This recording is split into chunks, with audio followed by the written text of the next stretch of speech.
ng ebidensya. Huwag mo na kayong dalawa huwag kayo maingay. Yan. Ganyan ho siya.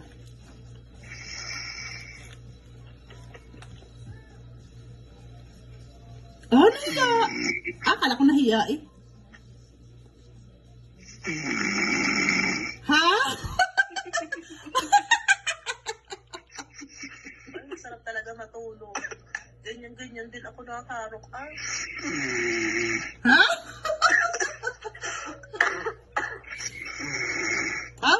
ahay, ang tita, maingay. Lakas. Ay, malayo ang cellphone. Parang Ah? nasundan. Parang sinasadya. Sampalin mo nga na isa. Baka magising. Kaya talaga yung matulog, harok agad. Bisa dapat kami kasama eh. Dahil kaya niyan humarok. Tsaka yung malimit na naginip.